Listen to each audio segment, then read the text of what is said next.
మహోన్నతుడైన మా ప్రభు, వృద్ధిని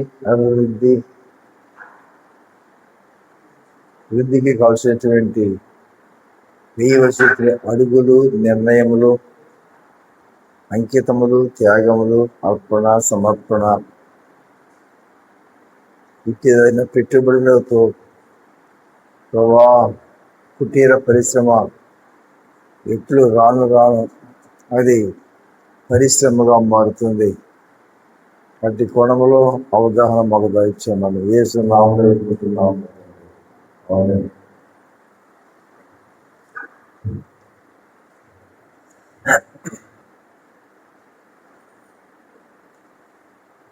మీలో ఎంతమంది దాదాపు మీరందరూ రక్షించబడిన వారుగా ఎంప్లాయీస్గా ఉన్నారు కాబట్టి ఎంప్లాయీస్ అయినను అవ్వకపోయినాను మనుషులు తామున్న రంగములో అభివృద్ధి కావాలన్న ఆకాంక్ష ఉంటుంది. ఒక వ్యక్తిగా తండ్రి ఎంఆర్ఓ ఆఫీసులో జమాన్గా పనిచేసి తను చనిపోతే ఆ ఉద్యోగం వాళ్ళ అబ్బాయికి ఇచ్చారు. వాళ్ళ అబ్బాయి 9th క్లాస్ చదివాడు, అయినా తండ్రిని బట్టి ఉద్యోగం ఇచ్చారు. తండ్రి చేతుల్లో ఉద్యోగం చేస్తూ చేస్తూ 9th చదివే కూడా మానేసి ఉద్యోగం చేరి చదువు ఆపల ప్రైవేట్గా మొదలుపెట్టాడు. అలా రాసి 10th పాస్ అయ్యాడు. ఆ ఉద్యోగం చేసుకుంటూ 11th పాస్ అయ్యాడు. అలా ఉద్యోగం చేసుకుంటూ గ్రాడ్యుయేషన్ పాస్ అయ్యాడు. అలా పాస్ అవుతూ డిపార్ట్మెంట్ టెస్ట్లు కూడా రాస్తున్నాడు, దానిలో కూడా పాస్ అవుతున్నాడు. చివరికి ఆ జమాన్ కొడుకు అదే స్థలంలో ఎంఆర్ఓగా మారాడు.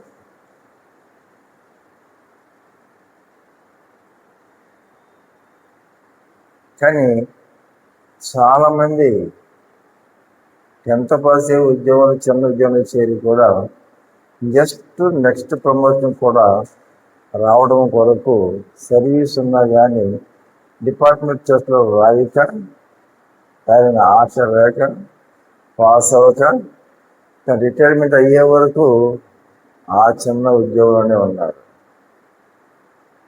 ఇలాంటి 2 రకాల మనుషులను మనం భౌతికంగా చూస్తూ ఉన్నాం.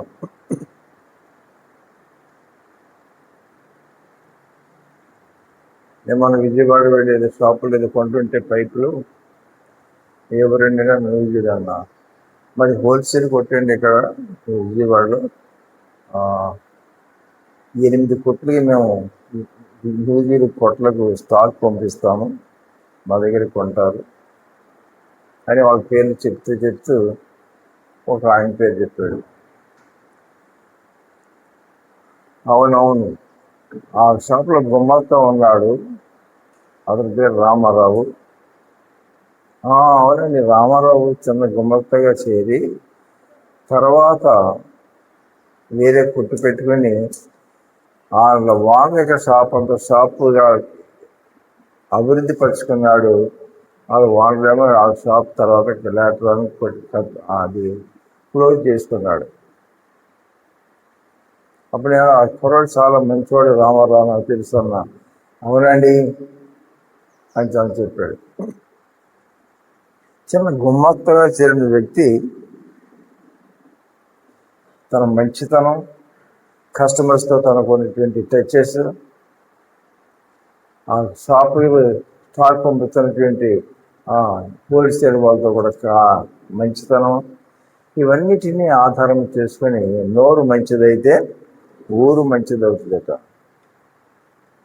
కాబట్టి ఆ విధంగా తనకు ఆలోచన వచ్చింది.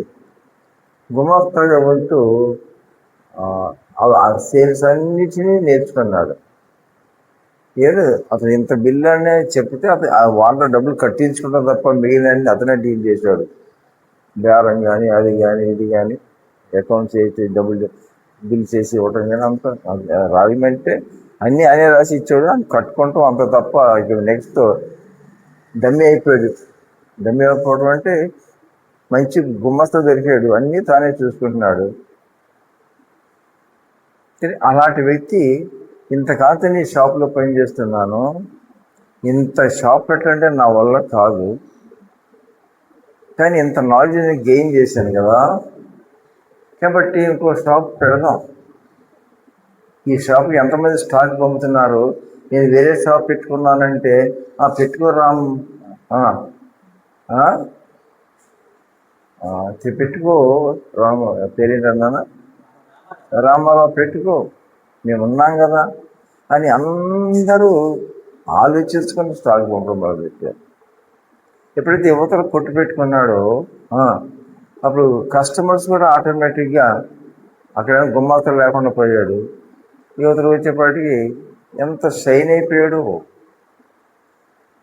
ఇవాళ ఎంత పెద్ద ఓనర్ అయిపోయినాడు. కాబట్టి ఇది భౌతిక రంగాల్లో, ఉద్యోగ రంగాల్లో, వ్యాపార రంగాల్లో, అన్ని రంగాల్లో కూడా మనుషులు అభివృద్ధి దిశగా ఎవరి మనసు పనిచేస్తుందో వారు అభివృద్ధి పొందేటువంటి స్టెప్స్ వేస్తారు, అక్కడే అది సాధ్యమవుతుంది. ఇలాంటివన్నీ భౌతికంగా మీ అందరిసార్లు తెలిసిన విషయాలే. ఒకవేళ మీలో ఆ విధంగా మీ స్థాయిని, మీ ఉద్యోగాలు కూడా పెంచుకున్న వారే ఉండవచ్చు.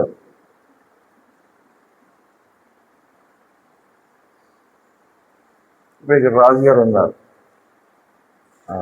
ఆయన చాలా బ్రిలియంట్. ఆ ఇంటి పేర్లోన అంత జ్ఞానం ఉన్నవాళ్ళు నాకు అర్థమైంది. ఆయన రాసుకుంటే ఆయన ఐఏఎస్ అయ్యేవాడు, త్రిమినిట్లో పడిపోయాడు, దానిలో వెళ్ళిపోయాడు.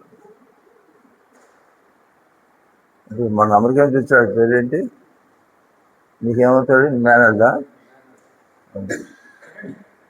వాళ్ళ మేనల్డు వాడు చదువుకున్నాడు, ఉద్యోగం వచ్చింది, అమెరికాలో ఉద్యోగం వచ్చింది, అమెరికాలో ఉద్యోగం చేస్తున్నాడు, అమెరికాలో పెద్ద కంపెనీలో సైంటిస్ట్గా సెలెక్ట్ అయ్యాడు. అక్కడ కూడా అలా డెవలప్ అయిపోయాడు. అతను ఒక నెల సెలబ్రిటీ వద్దామని వస్తే ఆ డిపార్ట్మెంట్ వాళ్ళు, గవర్నమెంట్ అతను కొన్ని రూల్స్ పెట్టారు. నువ్వు రాజకీయ నాయకులను కలుసుకోవడానికి వీల్లేదు, ఎవరితో మాట్లాడడానికి వీల్లేదు, నువ్వు ఇన్ని దినాలే ఉండాలి, వేరే దేశాలు అటు నుంచి అటు వెళ్ళకూడదు, ప్లాన్స్ నీకున్నా సరే నువ్వు ఈ డిపార్ట్మెంట్ ఆఫ్ సైన్స్గా నువ్వు ఈ గవర్నమెంట్లో ఉన్నావు కాబట్టి సీక్రెట్స్ అన్నీ నీకు తెలుస్తాయి కాబట్టి నువ్వు రిజర్వ్డ్గా ఉండాలి.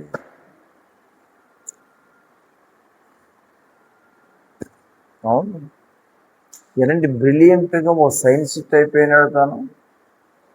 ఇక్కడ ఎందుకు చెప్తానంటే పాయింట్ వాళ్ళ గురించి చెప్పాలని కాదు, కానీ కొన్ని కుటుంబాలకి అలాంటి జ్ఞానము గల వ్యక్తులుగా ఉంటారు. కొన్ని కుటుంబాలు అసలు ఎంత కృషి చేసినా, ఎంత కింద మీద పడినా సరే, ఎంత తిప్పలు పడ్డా సరే, వాళ్ళు ఎడ్యుకేషన్ ముందుకి వెళ్ళండి. ఆ జీన్స్ వేరుగా ఉంటాయి కొంతమంది. అలాగే సహవాసంలో కూడా, సంఘంలో కూడా రక్షించబడిన వారిలో కూడా ఒక ఆత్మీయ మెట్టుగల సహవాసంలో రక్షించబడిన తర్వాత ఈ should have a zeal of the same spirit as the flesh should have. ఆటోమేటిక్గా జీన్స్ అలా రావాలి. అలా వచ్చిన రీతి ఈ సహవాసం రక్షించబడినటువంటి ఎంప్లాయీస్లో కొంతమందిలో కనబడుతుంది. మీరు కొంతమంది డమ్మీగా ఉండిపోతున్నారు, స్పిరిచువల్ గ్రోత్ రావడం లేదు. అరే 10th చదివి జమానగా చేరి ఆ రిటైర్మెంట్ అయ్యేవరకు అలా అపోజిట్లో ఉన్నాడు. మరి 9 చదివినటువంటి వాడు మరి ఎంఆర్ఓ కూడా అయిపోయాడంటే ఎందుకని? ఈ హ్యాజ్ అ డిజైర్, ఒక ఆసక్తి. అందుకే బైబిల్ అంటుంది, మీరు ఆసక్తి గలవారని ఎరుగుదును కానీ మీ ఆసక్తి జ్ఞానానుసారమైనదిగా లేదు. Your desire must be according to the spiritual.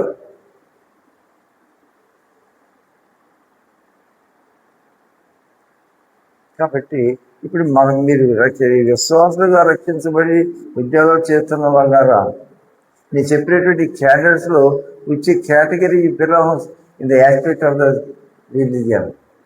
ఆత్మీయతలు ఎక్కడ ఉన్నావు? 10th క్లాస్ అయిన వాడైంది, డిపార్ట్మెంట్ చేరి దాంతోనే రిటైర్డ్ అయిపోయాడు ఒకడు. 9th చదివి ఉద్యోగం చేసుకుంటూ మళ్ళీ ప్రైవేట్గా చదువుకుంటూ అవన్నీ క్లాసెస్ పాస్ అవుతూ, డిపార్ట్మెంట్ క్లాసులు కూడా పరీక్షలు రాస్తూ అవి కూడా పాస్ అవుతూ, ఆ ఆఫీస్లో చీఫెస్ట్గా అది ఎంఆర్ఓ అయిపోయినాడు.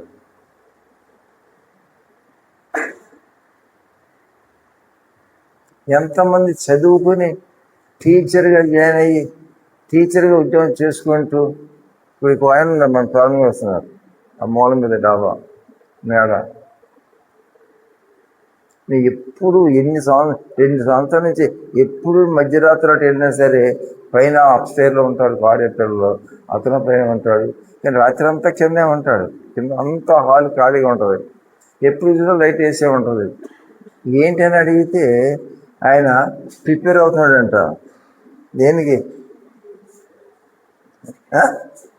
సివిల్స్కి ప్రిపేర్ అవుతున్నాడట.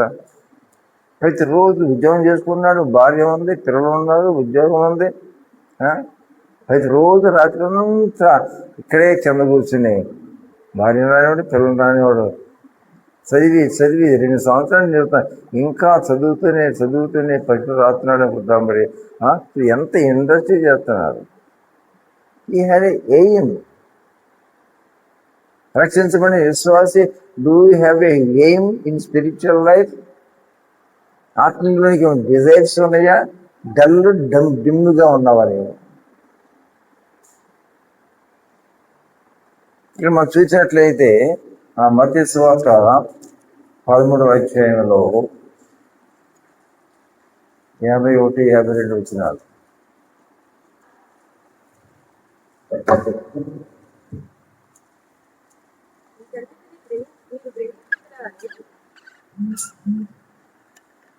అదే వీటన్నిటిని మీరు ఆయన అందువలన పరలోక రాజ్యములో శిష్యుడిగా చేరిన ప్రతి శాస్త్రియు తన ధననిధిలో నుండి కొత్త పదార్థములను పాత పదార్థములను విడకులకు తెచ్చు ఇంటి యజమానిని పోలి ఉన్నాడని వారికి చెప్తారు. చూడండి, how thoughtful, how meaningful is the verse. ఈ 2 వచనాలు వాటి భావము ఎంత డీప్ డెప్త్లో కనపడుతుంది. ప్రభు యేసు చెప్పిన మాటలు. వీటన్నిటిని మీరు గ్రహించుతారా? ప్రభు ఒకే మాట గురించి ఉపమానాలు రకరకాలుగా చెప్పుకొచ్చారు. విత్తువని ఉపమానం దగ్గర మొదలేసి ఆ ఉపమానం అయిపోయిన తర్వాత మరి ఉపమానం చెప్పారు. 20-31 వచ్చింది. తర్వాత 33లో మరొక ఉపమానం చెప్పారు. ఆ విధంగా ఉపమానాలు చెప్పుకుంటూ 44 ఒక ఉపమానం చెప్పారు, 45వ వచనం ఒక ఉపమానం చెప్పారు, 47లో మరొక ఉపమానం చెప్పారు. ఇన్ని రకాల ఒకే భావాన్ని కలుగు చేసేటువంటి ఉపమానాలు రిపీటెడ్గా ఒకేసారి అలా చెప్పుకుంటూ నేరేట్ చేసుకుంటూ ఆయన వచ్చి ఆ 41వ వచనం వచ్చేపాటికి 51వ వచ్చే పక్కనే ఉన్నది. నేను చదివిన చెప్పిన వీటన్నిటిని మీరు గ్రహించిదిరా అని వారిని అడుగగా వారు గ్రహించితేమే. Same word I'm repeating. ఎంతకాలముగా మీరు రక్షించబడిన విశ్వాసులుగా ఉన్నారు? Since how much time, how long? ఎంతకాలమైంది మీరు ఒక్కొక్కరు మారు నేర్చుకోండి. మీతో ఇంతకాలంగా వాక్యం వింటున్న మీతో ఇక్కడ నేను చెప్తున్న మాట ఏంటంటే, వీటన్నిటిని ఇన్ని సంవత్సరాలుగా రక్షించబడి వాక్యాన్ని వింటున్న వాటిని గ్రహించేరా? రక్షణ పొంది ఎన్ని సంవత్సరాలు అయినది? ఈ మెడికల్ రీసెర్చ్ డిపార్ట్మెంట్లో చేరి ఎంతకాలం అయింది? దీనిలో ఒక అపాయింట్మెంట్ పొంది ఒక ఉద్యోగం దీనిలో చేరినావు. ఇదొక వ్యాపారము, ఇదొక ఉద్యోగము, ఇదొక డిపార్ట్మెంటు, ఇదొక ఆధిక్యత, ఇదొక జాబ్. ఇది యూ గాట్ ద జాబ్. ఉద్యోగం నీకు వచ్చింది, భౌతిక ఒక ఉద్యోగివి, రక్షణ పొందుతారో ఆధ్యాత్మిక కోణములు యూ గాట్ ద జాబ్. అంత మాత్రమే కాదు, ఇక్కడ హితవాక్యం బోధిస్తున్నది. ఎందుకంటే రక్షణ పొందవారు రక్షణ పొందాలి ఈ వాక్యం ద్వారా. రక్షణ పొందిన వారు ఈ వాక్యం వినడం ద్వారా వారు ఆ స్పిరిచువల్ డెప్త్లో వాళ్ళు ముందుకు వెళ్ళాలి. They must be the growth. వృద్ధి ఉండాలి, అభివృద్ధి ఉండాలి, అడుగులు ముందుకు వేయాలి.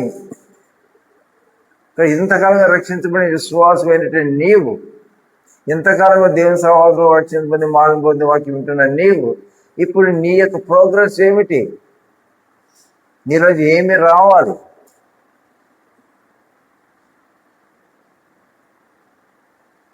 మీరు అందరూ ఉన్నారు కదా, మీ చిన్న పిల్లవాడు పుట్టారు మీ ఇంట్లో, మా చిన్న అబ్బాయి అన్నారు, మా చిన్నోడు అన్నారు, యవనస్తుడు అన్నారు. పిల్లలు వాళ్ళ అమ్మ నాన్నమాట, ఏంటి అబ్బాయికి ఇన్ని సంవత్సరాల వయసు వచ్చింది కదా, ఇంకా మనకు పెళ్లి చేయలేదు ఏంటి, నువ్వు ఎట్లా నిద్రపోతున్నావు కదా, నీకు బుద్ధి లేదా అని అంటుంది భార్య. ఎవరిని? భర్తనే.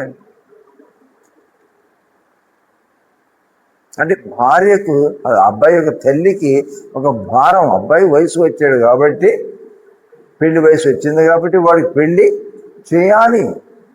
పెళ్లి వయసు కూడా పెళ్లి చేయడం ఉండుట అది న్యాయము కాదు. అది ఏ రూపంలోనే సరైన విధానము కాదు. యుక్త వయసుకు వచ్చాడు కాబట్టి పెళ్లి చేయాలి. పెళ్లి చేయకపోతే అది మంచిది కాదు, అది యుక్తము కాదు. అది డీవియేట్ అవ్వటానికి అవకాశాలు కూడా ఉండవచ్చు. డీవియేట్ అవ్వకపోయినా సరే అలా ఉండిపోవటం మంచిది కాదు. నన్ను ఒంటరిగా ఉండుట మంచిది కాదు. రక్షించబడిన విశ్వాసమైన నీవు రక్షించబడిన తర్వాత మౌనము చెంద ఆత్మలు ఎదుగుతున్న తర్వాత ఒక స్టేట్ నువ్వు ఎదిగిన తర్వాత స్పిరిచువల్ యూత్ తయారైపోయిన తర్వాత నీవు ఒక మ్యారీడ్ లైఫ్లోకి వెళ్ళిపోయినట్లుగా భౌతికంగా ఆధ్యాత్మిక కుటుంబంలో కూడా నువ్వు ఒక కుటుంబస్తులు కావాలి. అంటే నువ్వు ఒక సహకారిగా నువ్వు కావాలి. అంతేకాదు నువ్వు బిడ్డలను కనాలి. నువ్వు కొంత కుటుంబాన్ని అలా డెవలప్ చేసుకుంటూ వెళ్ళాలి. వీళ్ళు ఎంతోమంది ఎంతకాలం మీద మీరు మారు మనసుకుంది రక్షించబడినటువంటి నీవు నీ స్పిరిచువల్ గ్రోత్లు ఈ స్టెప్స్ అన్ని అడుగులు ముందుకు వేస్తున్నావా? అలా లేకపోయినట్లయితే పిల్లవాడు ఇది ఒక అమ్మాయి దిగింది, ఒక అమ్మాయికి తల్లిదండ్రులు వచ్చి మా అమ్మాయి ప్రార్థన చేయని అడిగారు 20-30 ఏళ్ళ క్రితం. ఏం చేయాలమ్మా ప్రార్థన అంటే, మా అమ్మాయి వయసు 18 ఏళ్ళు దాటిపోయింది కానీ ఇంకా మెచ్యూర్ అవ్వలేదయ్యా, అందుకని ప్రార్థన చేయండి అయ్యా. అది పిల్ల ఎదుగుతుంది కదా, చదువుతుంది కదా, ఆరోగ్యం ఉంది కదా, మెచ్యూర్ అవ్వకపోతే ఏమైందమ్మా అని అనడానికి అవకాశం ఉందా? ఆ మెచ్యూర్ అవ్వలేదన్నట్టు చింత తల్లికి ఉండదా? అలా అవ్వకుండా ఉంటూ అది ఆ పిల్లకి నష్టము కాదా?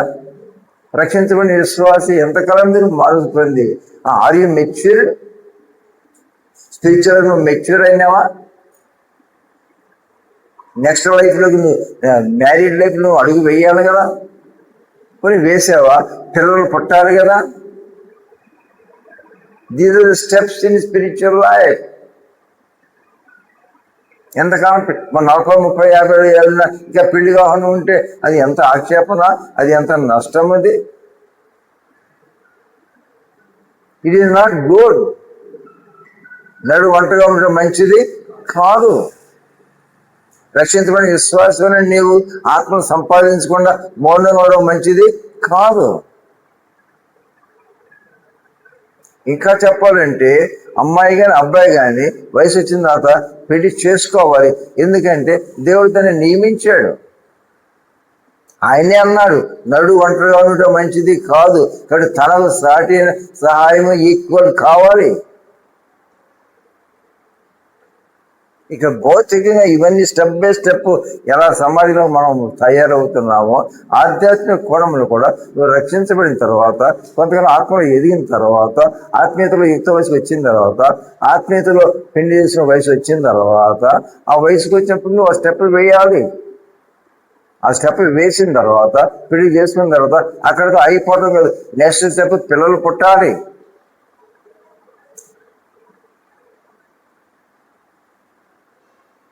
Physical growth, spiritual growth as well. రెండు దానిలాగా ఇది కూడా గ్రోతింగ్ రావాలి. ఇక్కడ ప్రభు ఉపమానం చెప్పిన తర్వాత ఆయన వీటన్నిటిని మీరు గ్రహించితరా అని వారిని అడుగగా వారు గ్రహించితిని. ఎస్ వి క్యాచ్. ఎస్ ప్రభు, నీ థాట్ ఏంటో నీవు చెప్పిన ఉపమానాలు మేము వింటుండగా నువ్వు ఏం ఎక్స్పెక్ట్ చేసావో ఆ ఎక్స్పెక్టేషన్ మేము కూడా రీచ్ అయ్యాము. గ్రహించిదరా, ఆలోచిస్తున్నావా? ఆలోచిస్తాను. ఎలా పెళ్లి చేయాలరా నీకు? అమ్మాయి నీకు పెళ్లి చేయాలమ్మా, ఇంత వయసు వచ్చిందమ్మా, ఏంటమ్మా నా పెళ్లి మీరు ఆలోచిస్తున్నారా? నేను ఆలోచించట్లేదమ్మా. ఎలా ఉంటుంది? నాకేం ఆలోచన రావాలి, నేను ఆలోచించట్లా, మీరు ఎందుకు ఆలోచిస్తున్నారు? నా పెళ్లి నాకు ఆలోచన లేనప్పుడు తల్లిదండ్రులు మీకు ఎందుకమ్మా ఆలోచన అంటున్నావు, చింత అంటున్నావు, ఏడుతున్నావు అన్నావు ఏంటమ్మా? ఏమైందమ్మా మీకు? నేను బాగానే ఉన్నాను కదమ్మా, నేను చెడ్డ పనులు చేయట్లేదు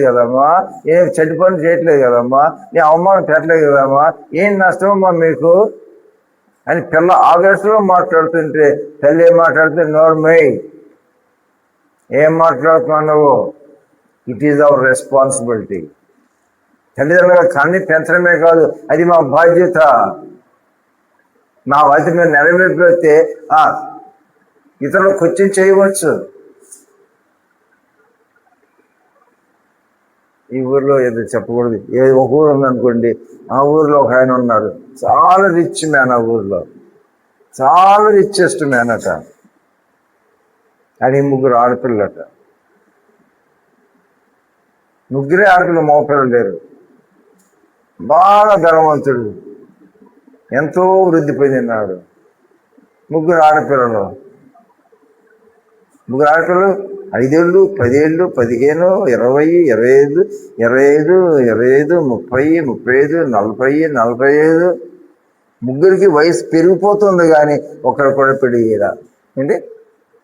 చివరికి ఎవరికి?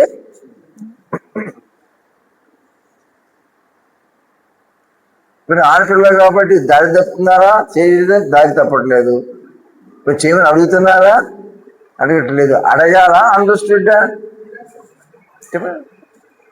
పిల్లకి తన విషయం తనకు ఆలోచన వచ్చేకి దానికంటే అడ్వాన్స్గానే ఎవరికి రావాలి? తల్లిదండ్రులకు రావాలి. మరి తల్లిదండ్రుల మాట బిడ్డలు వినాలి. ఆ విషయం బిడ్డలు ఆ మాట వినాలి. నాకు వద్దు అని అనకూడదు. వద్దందలే అని చెప్పి మౌనంగా ఉండి సంతోషంగా ఉండడం వీరి వల్ల కాదు. They ought to do. అని రక్షించబడిన తర్వాత విశ్వాసమైన నీవు కూడా నీ జీవితంలో ఏం గ్రహింపుకు రావాలి? ప్రభు వాటిని ఎందుకు ఇవన్నీ ఉపమానాలు దేవుడు చెప్పాడు? గ్రహింపు రావడానికి, ఎన్లైట్మెంట్ రావడానికి, ఆలోచన లేకపోతే ఆలోచన పుట్టడానికి, విచారించవలసిన వాళ్ళు విచారించకుండా ఉంటే విచారించడానికి. ఐ ఆట్ టు డూ, నేను ఈ పని చేయాలి. కాబట్టి ప్రభు ఇన్ని ఉపమానాలు చెప్పుకుంటూ వచ్చింది దేనికంటే గ్రహింపు చేయడానికి. రక్షించబడిన వారు ఎంప్లాయీస్ ప్రత్యేక కోటం ఎందుకు పెడుతున్నాం మనం? ఇక్కడ అరగంట మనం మళ్ళీ కోటం ఉంది కదా, ఎందుకు పెట్టుకున్నాం ఈ కోటం? ఎంప్లాయీగా ఉన్నటువంటి నీవు కూడా ఏమవ్వాలి? ఒక గ్రహింపులకు రావాలి. ఇంకా కొంచెం బైబిల్ చరిత్రలోకి వెళ్తే నెహెమ్యా ఒక ఉద్యోగి, దేశం నుంచి మరొక దేశానికి వెళ్ళాడు, వేరే దేశం ఉద్యోగం చేసుకుంటున్నాడు. ఉద్యోగం చేసుకుంటున్నాడు కానీ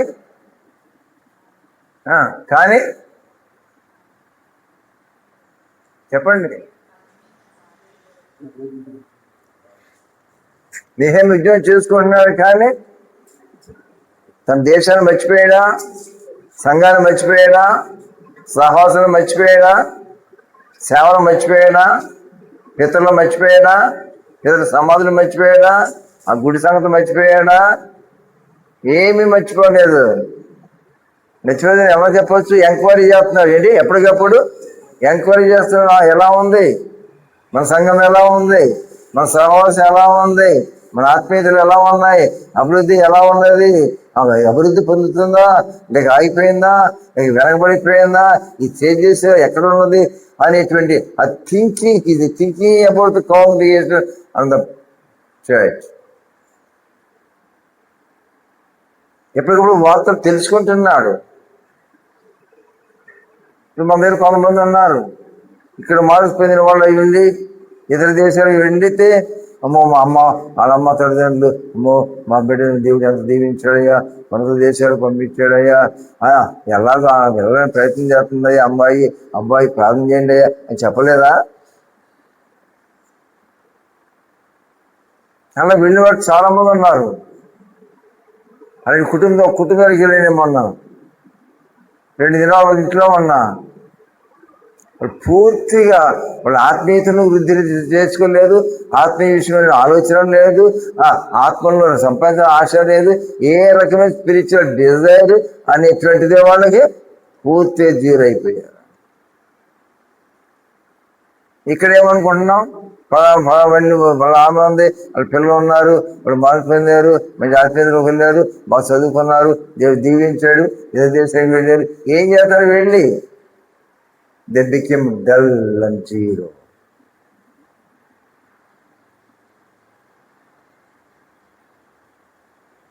కానీ మరి నెహెమ్యా మరి ఇతర దేశానికి వెళ్ళిపోయి అది ఉద్యోగం చేసుకుంటూ డల్ అయ్యాడు, తెచ్చాడుగా. డమ్మీ అయిపోయాడా, గడ్డ అయిపోయాడా, చల్లబడిపోయాడా? ఏంటంటే నీ మొహం ఎట్లా ఉందయ్యా? ఎప్పుడు నేను ఇన్ని సంవత్సరం ఉద్యోగం చేస్తున్నావు, మా బలదేవి భోజనాలు వండిస్తున్నావు, ఎన్నడూ నీ ముఖం ఇలా కనపడలేదే, చాలా బాధగా ఉన్నట్టుంది ఏంటి ఈ రోజు నీ ముఖం? ఏం జరిగింది? నీకేం జబ్బు లేదు కదా, మరి ఎందుకు ఎంత వరిలో ఉన్నావు? అప్పుడేమన్నాడు,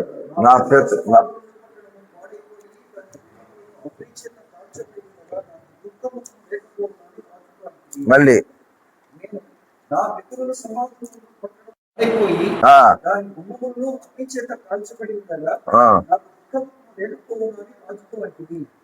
చూడండి,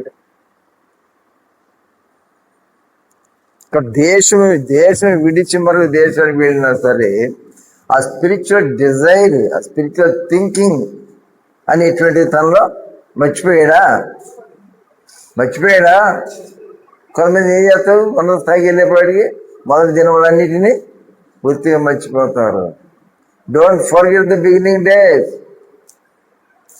ఒకప్పుడు రక్షణ లేని వ్యక్తిగా ఉన్నావు, ప్రభుని రక్షణ గల మార్గంలో నడిపించుకున్నాడు. నీ ఆత్మీయ అభివృద్ధి ఆలోచించుకోవాలి నీవు. నెహెమ్యా తన అంత అప్ టు డేట్ గా అంత అభివృద్ధి దిశగా ప్రయాణం చేస్తున్నాడు. చాలా ప్రోగ్రెసివ్ గా ఉన్నాడు, చాలా ఉన్నత స్థాయికి ఎదిగిపోతున్నాడు. దాంతో తృప్తి పొందడం లేదు. ఈ థింకింగ్ బ్యాక్. ఏం దీనికి ఆలోచిస్తున్నాడు? ఏం ఆలోచిస్తున్నాడు? వారి పితరులు అనగా ఆ పురాతన ఆ సంఘము గురించి, సహవాసం గురించి, ఆత్మీయ విషయాల గురించి అది స్పిరిచువల్ మైండెడ్ మ్యాన్ గా ఉన్నాడు. సరే, సైపదిక మనం చూసినట్లయితే మీరు గ్రహించితరాన్ని ప్రభువు అని అడిగినప్పుడు ఏమన్నారు? పరలోక శిశువుగా చేరిన ప్రతి వాడును, ప్రతి శాస్త్రీయు తన దన్నదిలోంటి కొత్త పదార్థములు పాత పదార్థం వెళ్ళిపోయి తెచ్చి ఇంటి యజమానిని పోలి రాని వారితో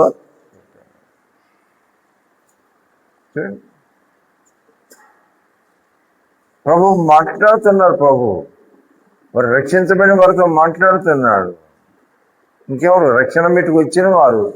అంటే నేను ఒక మాట చెప్పాలంటే, నేను సేవకు దేవుడు పిలవలేదండి.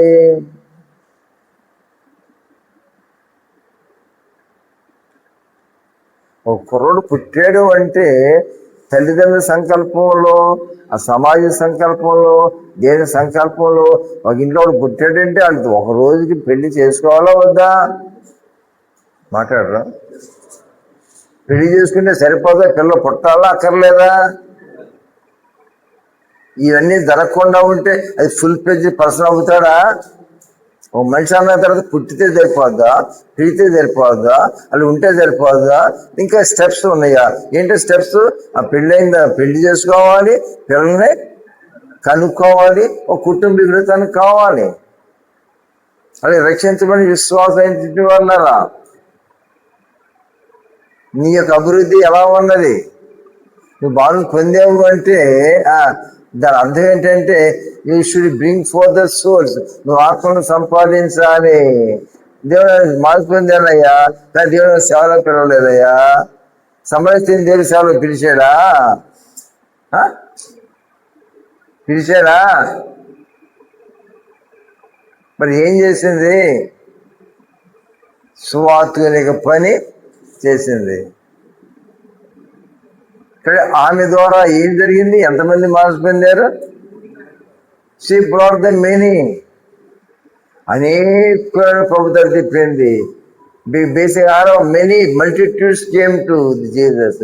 యేసుకు గొప్ప సమూహములు వచ్చినవి. ఎందుకు? స్పిరిచువల్ గా మార్పు పొందిన తర్వాత ఆమెలోనికి ఒక భారం వచ్చింది, ఒక చింత వచ్చింది, ఒక ఆసక్తి వచ్చింది. నేనే రీతిలో ప్రభు నన్ను మార్చాడు, నా తోటి వారు అనేకులు ఉన్నారు, వారు కూడా మార్పు చెందాలి.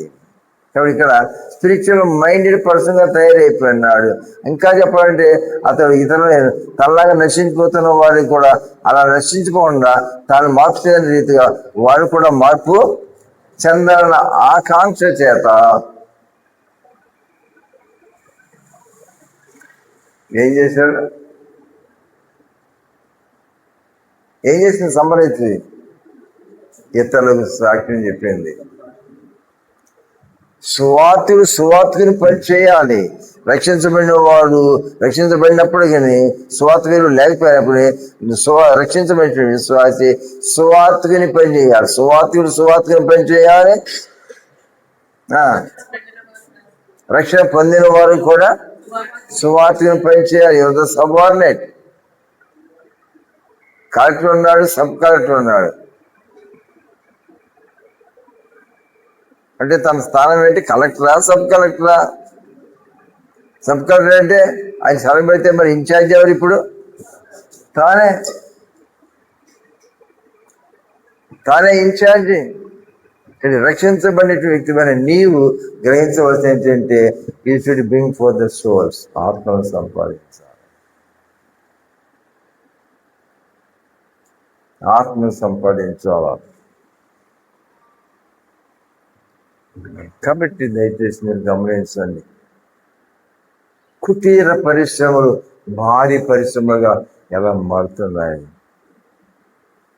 చిన్న ఉద్యోగంలో చేరి ఆ డిపార్ట్మెంట్లో ఎంత ఉన్నత తాగితాన్ని ఏది వాడుగా కనబడుతున్నాడు.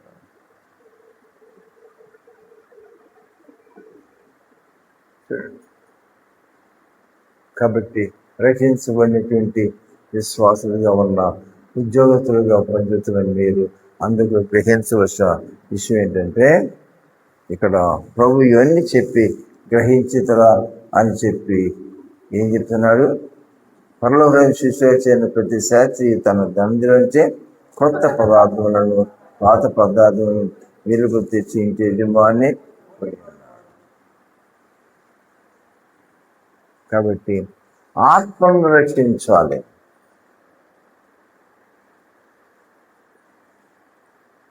ఆ తృష్ణ ఉండాలి.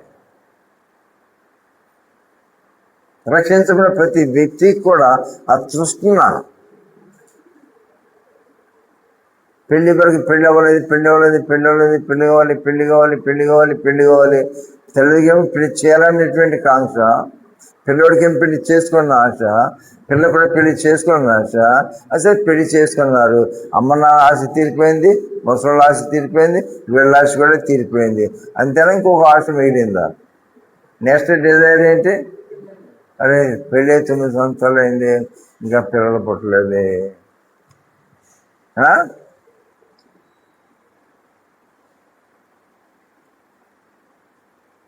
పిల్లలు పుట్టలేదే.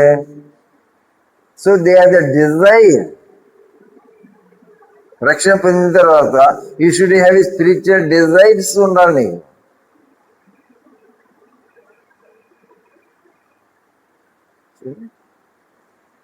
చిన్న కోడి పిల్లలు పెట్టినాయి, అంత అంత అంత అంత అంత అంత అంత అయింది కోడి పిల్లలు. అంత అయిన తర్వాత ఒక రోజున ఆ 10 కోళ్ళలో ఒక రోజున రాత్రి కుక్కరు కూ అంటుంది. అది పుట్టి 3 నెలలు అయింది కదా, ఇవాళ కొత్తగా కుక్కరు కూ అంటుంది ఏంటి? కుక్కు కుక్కు అంటుంది. మరి ఇప్పుడు కుక్కరు కూ అంటుంది ఏంటి?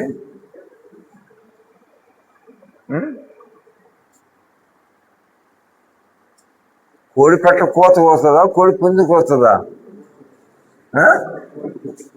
ఎప్పుడు వస్తుంది? ఆ కోతకు వచ్చే వయసు వచ్చిన తర్వాత ఆటోమేటిక్గా వచ్చేస్తుంది. అమ్మ నా కోత రాదు, ఇంక రాదు, కోత రాదు ఆల్రెడీ చేస్తాడు. దాన్ని తెలియకుండానే ఆ వయసుని బట్టి ఆ కోత, ఆ స్వరము, ఆ వాయిస్, ఆ శబ్దము తన బయటికి వస్తుంది. కాబట్టి రక్షించబడే విశ్వాసమైన వల్లరా ఈ విషయాన్ని మీరు గమనించండి. ఎంతకాలం కుటీర పరిశ్రమగా ఉంటావు? ఎంతకాలం చిన్న వ్యాపారిగా ఉంటావు? ఎంతకాలం రక్షణతో తృప్తి పొంది అక్కడితో సర్దుకునే వ్యక్తిగా ఉంటావు నువ్వు? అలా కాదు. మరి ఏం చేయాలి? నీ అభివృద్ధిలోకి ముందుకు వెళ్ళాలి. నీ అభివృద్ధి అందరికీ తేటగా కనపడేలాగా వెళ్ళాలి. కాబట్టి ఒక్కసారి ఈ విషయాన్ని గమనించండి. రక్షించబడిన విశ్వాసం వల్ల దేనిక రాజ్యభారం నీ మీద తెచ్చుకున్నావా?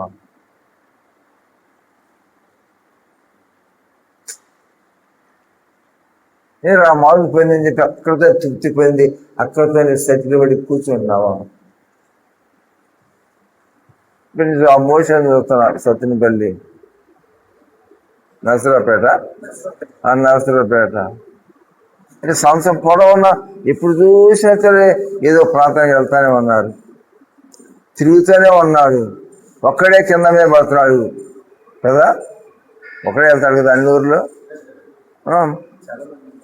ఇంకేమన్నా సేవలు ఎక్కడ? అతను ఒక్కడే కదా, మరి ఇంకేంటి?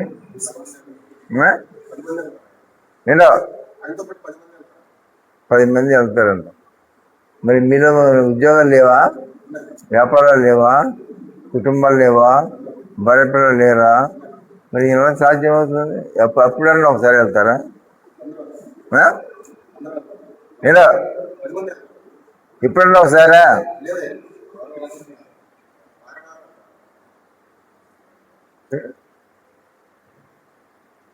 ఆలోచించు.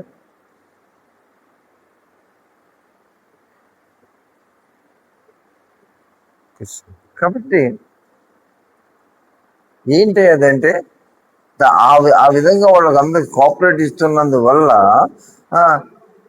సంఘాలు కట్టబడుతున్నాయి. కొత్త సంఘాలు సేవ ప్రారంభిస్తున్నారు. కొత్త ఊర్లో సేవ ప్రారంభమవుతుంది. అది సంఘాలు కడుతున్నారు, కొంటున్నారు, మందిరాలు కడుతున్నారు. సేవ చర్చెస్ స్థాపించుకుంటూ ముందుకు వెళ్ళిపోతూ ఉంది. ఏంటి ఈ కొన్ని ఒక కేటగిరీలో ఉన్న పిల్లలు ఎదురైన వారందరూ కూడా వాడు ఏక మనసుకులై ఏం చేస్తున్నారు? దేవుని బిడ్డలతో కలిసి ప్రతి క్యాంపు కూడా వెళ్తున్నారు. కాబట్టి వాడు బాధ్యతను నెరవేర్చుకుంటున్నారు. కాబట్టి ఆ విధంగా ఏమవుతుంది? సంఘము కట్టబడుతుందా లేదా? కట్టబడుతుంది. నేను మనవాడు చెప్తున్నాడు,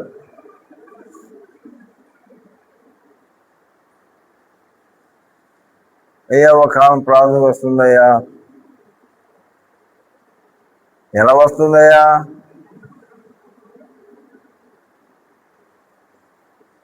మ్యాగజైన్ ఇచ్చానయ్యా. ఏమి ఇచ్చానన్నావు? మీరే కదా.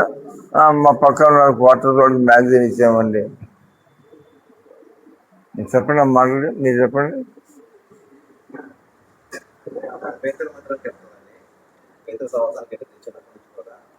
మనం ఎప్పుడు ప్రార్థన గురించినా రాలేదు ఎప్పుడు కూడా. ఏదో పనులు మేము అతిథిగా అయితే మేము ఏం చేసామంటే ఇక్కడ ఫ్రెండ్స్ దగ్గర వచ్చినప్పుడు మ్యాక్సిమం కొనుక్కోలేదు. వాళ్ళు చదివిన చదవకపోయినా మాకు ఎక్కించేవాళ్ళం. వాళ్ళు చదువుకుంటే చదువుకోవాలి మేము ఎక్కించేవాళ్ళం. అమ్మాయి ఎందుకు అది డిగ్రీ కదా తెచ్చాడు. అమ్మాయి కంప్యూటర్ సైన్స్ డిగ్రీ కదా తెచ్చాడు. అమ్మాయి ఏపీ. అయితే అమ్మాయి ఎప్పుడో చదివినట్టుంది. బాగా అనుకుందన్నమాట. తర్వాత కొన్నాళ్ళు ఆగాక మళ్ళీ అన్నయ్య అంటే నాకు ఎగ్జామ్ ఉంటే ఇచ్చాను. ఇచ్చాక అయ్యగారు ఒక రోజు వచ్చారు. తర్వాత వచ్చినప్పుడు అమ్మాయి ఊరే పని యాక్చువల్గా సండే సాటర్డే ఉండదు అమ్మాయి వెళ్ళిపోయి అయ్యగారు వస్తున్నారు సాయంత్రం వస్తున్నారంటే ఉన్నది ఆ రోజు ఉంది. అయ్యగారు వచ్చాక అయ్యగారు మాట్లాడాక అయ్యగారు పరిచయం ఉన్నది. అయ్యగారు మాట్లాడి వాళ్ళు చేసినాక మళ్ళీ మేము ఇంటికి పిలిచి భోజనం పెట్టించి అంతా రెండంటే ఒక వాక్యం ఉందండి మా అందరికి అని చెప్పారు. చెప్పాక అప్పుడు మళ్ళీ నెక్స్ట్ వారం తెస్తే వచ్చింది. యాక్చువల్గా ఆ రోజు కూడా వేరే చోటుకి వెళ్ళాల్సింది అమ్మాయి. కానీ అయ్యగారు ఆ రోజు మాట్లాడిన దాన్ని బట్టి మన వాక్యం దాన్ని బట్టి మన మ్యాగజైన్లో సాక్ష్యాలు కానీ మెసేజ్ అయ్యగారు మెసేజ్ అమ్మగారు మెసేజ్ని బట్టి ఆ అమ్మాయి మారి వస్తాను మన వారం వచ్చింది. ఇంకా పోయి వారం కూడా వస్తాను అమ్మాయి మనకి మొన్న అమ్మాయి కాదు డిగ్రీ రిసెప్షన్ డిగ్రీ కాలేజ్ నాగసాగర్ అంటే స్టేట్లో ఉన్న degree college doctor degree college అందులో ఇచ్చారు.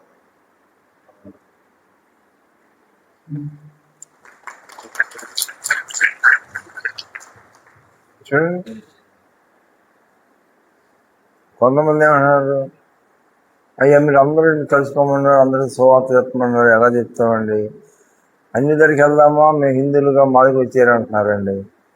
కొంచెం సిఎస్ఓ దగ్గరికి వెళ్దామా, మా సంఘం ఉందిగా అంటున్నారండి. ఎవరి దగ్గరికి వెళ్ళినా ఏ కదిరికి వెళ్ళినా అది ఏది సంఘం అంటున్నారండి. మీ అనుభవం ఏం చెప్పారండి, ఎవరు సాధ్యం చెప్పాలంటున్నారు. మరి ఆయన ఎట్లా చెప్పాడు? ఆయన ఇంకో సంఘానికి వెళ్ళే అమ్మాయే కదా. మ్యాగజిన్ వల్ల ఆయన ఆయన ఆయన చురుగుదనం వల్ల మ్యాగజిన్ ఇవ్వటం వల్ల ఆ మ్యాగజిన్ ఆయన చెప్పిన మాటల ద్వారా ఆమె చేతిలో ఒక మ్యాగజిన్ వెళ్ళే రూపాన్ని అవకాశం మార్గం చేశాడు. ఆమె వెళ్ళిందని చదువుతూ ఏమైపోయింది ఇప్పుడు? చెప్పండి మరి. మీరు కన్న వాటిని విన్న వాటిని చెప్పకుండా ఉండాలేమో. ముగిస్తాను. కాబట్టి ఇక్కడ మన భాగం ఏంటంటే, నా ఉద్దేశం ఏంటంటే, మీరు గ్రహించారా ప్రభు అన్నప్పుడు నేను గ్రహించినాం ప్రభు అన్నారు. ఏమిటి వాళ్ళు గ్రహించిందంటే, ఏం చేశారు వాళ్ళు? పరలోకరాజుల శిష్యుగా చెందిన ప్రతి శాస్త్రి తన ధన్నిధిలోంచి క్రొత్త పదార్థం పాత పదార్థం వెలుగు తెచ్చి ఇంటి యజమాన్ని తోలి అన్నారు. కాబట్టి పరలోకరాజులో శాస్త్రిగా చేరిన ప్రతి ఒక్క వ్యక్తి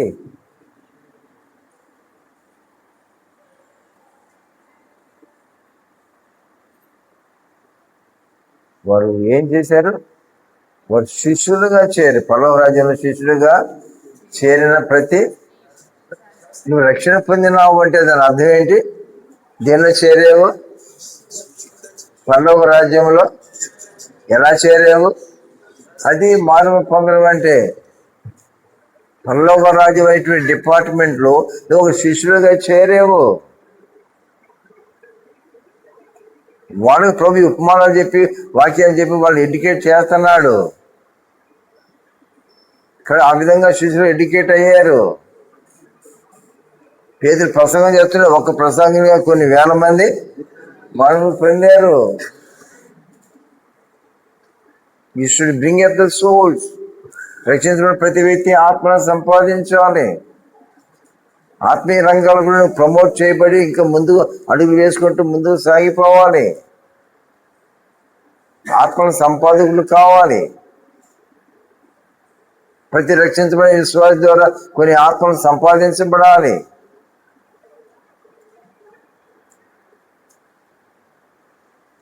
మన దీపాలను వెలిగించుకోవడమే కాదు, కానీ మనం వెలిగించుకున్న మన దీపం ఒక సహవాసం ద్వారా, ఒక సంఘం ద్వారా, ఒక శాఖ ద్వారా, ఒక విశ్వాసం ద్వారా, ఆ సమరస్థితి అలాంటి వ్యక్తి ద్వారా ఇప్పుడు నువ్వు రక్షణ పొందినావు, నీ దీపం వెలిగించుకున్నావు. సమరస్థితి తన దీపం వెలిగించుకుని ఏం చేస్తుంది అని సాక్ష్యం చెప్పినప్పుడు వాళ్ళ దీపాలు కూడా వెలిగించబడ్డాయి. రక్షించబడిన విశ్వాసం వల్ల ఎంతకాలం కుటీర పరిశ్రమగా ఉంటావు, ఎంతకాలం స్పిరిచువల్ గ్రోత్ లేకుండా ఉంటావు. రక్షించబడి కూడా ఇక వినే గుంపులోనే ఉంటావా? వింటూ ఉన్న గుంపులోనే వింటున్న గుంపులోనే ఉండి మళ్ళీ నువ్వేం చేయాలి? బోధించే గుంపులోనికి వెళ్ళాలి. కాబట్టి ప్రమోట్ అవుతున్నారా? మీరు ముగిస్తాను నేను. మీరు ప్రమోట్ అవుతున్నారా?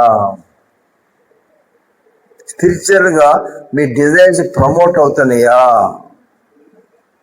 స్టెప్ బై స్టెప్గా గ్రోతింగ్ జరుగుతుందా?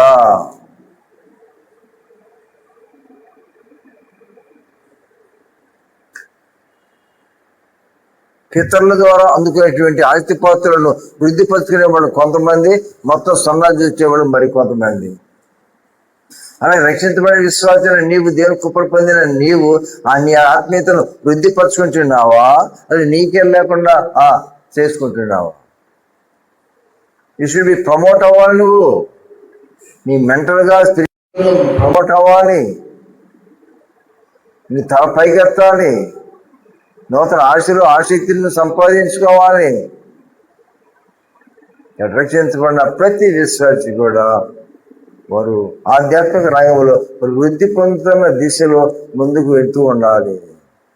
వారి ద్వారా సంఘాలు కట్టబడాలి, నీ ద్వారా ఆత్మ రక్షించబడాలి. ఈ విధంగా ఆ సంఘ యొక్క అభివృద్ధి, రక్షించబడిన ప్రతి విశ్వాసం మీ చేతుల మీద ఆధారపడి ఉన్నది. అది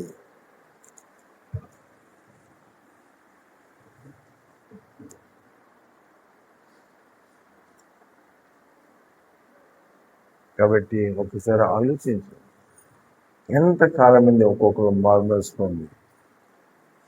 ఏ ఆత్మను ఎలా సంపాదిస్తున్నామా? ఆత్మ కోసం ప్రయాసపడుతున్నామా? ఆ శక్తిని కలిగి ఉన్నామా?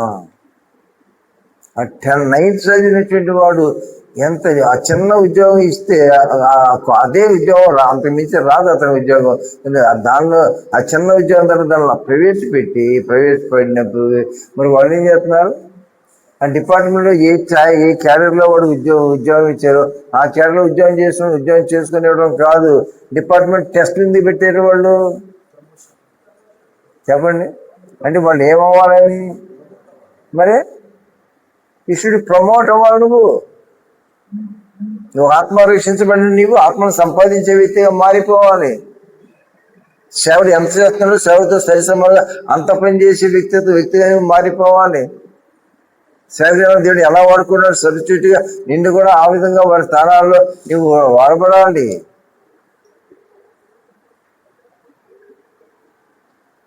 అది మీరు గ్రహించాలి. కాబట్టి విశ్వాసం వల్ల ప్రమోట్ అవ్వండి, ఆత్మీయ ఆశలు పెంచుకోండి. ఆత్మీయ ఆశలు పెంచుకోకపోతే భౌతిక ఆశలు పెరుగుతాయి. భౌతిక ఆశలు పెరిగితే ఆత్మీయత మళ్ళీ తగ్గిపోతుంది. ఈ విధంగా శరీరానుసారమైన తిను మారిపోయింది, ఆత్మానుసారంగా మారిన తర్వాత దాన్ని ప్రోగ్రెస్ చేసుకోకపోతే మళ్ళీ అది ఎలా మారిపోతుంది? మళ్ళీ శరీరానుసారంగా మారిపోతుంది. అలా మార్చుకొని నీ జీవితాన్ని బలహీనపరుచుకోకండి. ఆత్మ కోసం ప్రయాసపడండి. నాన్నగారు అమ్మగారు ఉన్నారు, వాళ్ళు మరి రక్షించబడిన విశ్వాసంగా కాకముందే వాళ్ళు ప్రభు నుంచి విశ్వాసం ఉంచుకోమని వాళ్ళు జనరల్గానే వారలుగానే వాళ్ళకి నిర్ణయం తీసుకున్నారు. మార్పు పొంది దేవుడు చెప్పినప్పుడు ఆ నిర్ణయం ఉద్యోగాలు విడిచిపెట్టాల. ఈ మార్పు పొందింది లేదు, దేవుడి పిలుపు వచ్చింది లేదు, ఏమీ లేకుండానే వాళ్ళు